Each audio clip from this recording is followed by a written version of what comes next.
प्रिय भक्तजनों, आज के वीडियो में हम कार्तिक मास कथा के अंतर्गत 26वें अध्याय को सुनेंगे। इसके पहले के सभी अध्याय हमारे YouTube चैनल पे उपलब्ध है, आप सभी चाहें तो वहां से पढ़ सकते हैं।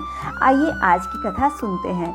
नारद जी बोले, इस प्रकार विष्णु पार्षदों के वचन सुनकर धर्मदत्त ने कहा, प्रायः सभी मनुष्य भक्तों का कष्ट दूर करने वाले श्री विष्णु की यज्ञ, दान, व्रत, तीर्थ सेवन तथा तपस्याओं के द्वारा विधि पूर्वक आराधना करते हैं। उन समस्त साधनों में कौन सा ऐसा साधन है जो भगवान विष्णु की प्रसन्नता को बढ़ाने वाला तथा उनके सामीप्य को प्राप्ति कराने वाला है।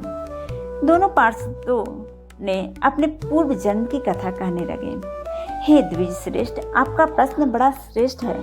आज हम आपको भगवान विष्णु को शीघ्र प्रसन्न करने का उपाय बताते हैं। हम इतिहास सहित प्राचीन वृत्तांत सुनाते हैं, सावधानी पूर्वक सुनिए। ब्राह्मण पहले कांचीपुरी में चोल नामक एक चक्रवर्ती राजा हो गए। उन्हीं के नाम पर उनके अधीन रहने वाले सभी देश चोल नाम से विख्यात हुए। राजा चोल जब इस भूमंडल का शासन करते थे, उसमें उनके राज में कोई भी मनुष्य दरिद्र, दुखी, पाप में मन लगाने वाला अथवा रोगी नहीं था। एक समय की बात है, राजा चोल अनंत शयन नामक तीर्थ में गए, जहाँ जगदीश्वर भगवान विष्णु ने योग निद्रा का आश्रय लेकर शयन किया था। वहाँ भगवान विष्णु के दिव्य विग्रह की राजा ने विधि पूर्वक पूजा की। दिव्य मणि, मुक्ता फल तथा सुवर्ण के बने हुए सुंदर पुष्पों से पूजन करके साष्टांग प्रणाम किया। प्रणाम करके ज्यो ही बैठे, उसी समय उनकी दृष्टि भगवान के पास आते हुए एक ब्राह्मण पे पड़ी, जो उन्हीं की कांची नगरी के निवासी था। उनका नाम विष्णुदास था। उन्होंने भगवान की पूजा के लिए अपने हाथ में तुलसी दल और जल ले रखा था।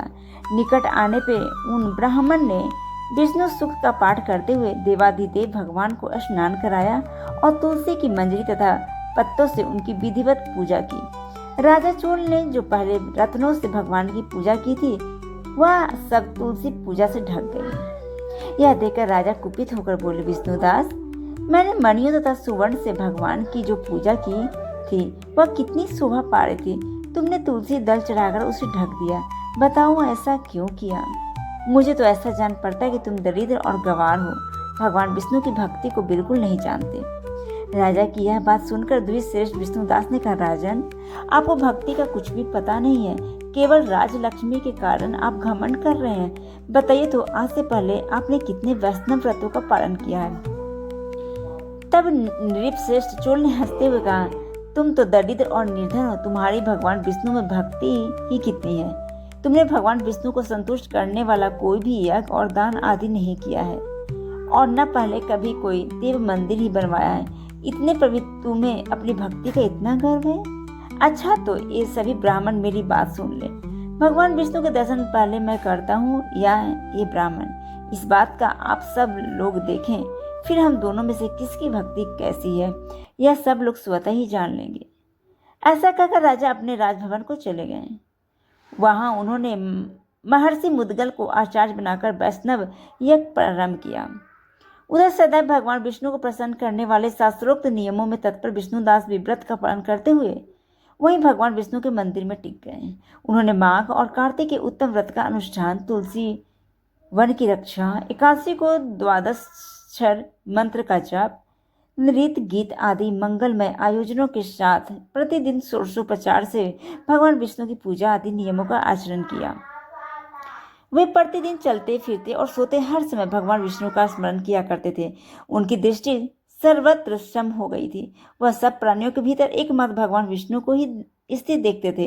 इस प्रकार राजा चोल और विष्णुदास दोनों ही भगवान लक्ष्मीपति की आराधना में संलग्न थे। दोनों ही अपने अपने व्रत में स्थिर रहते थे और दोनों की ही संपूर्ण इंद्रियां तथा समस्त कर्म भगवान विष्णु को समर्पित हो चुके थे। प्रिय भक्तजनों, आज की कथा यहीं तक। आगे की कथा हम कल के वीडियो में सुनेंगे। तब तक के लिए आप सभी का दिन शुभ हो, मंगलमय हो। धन्यवाद।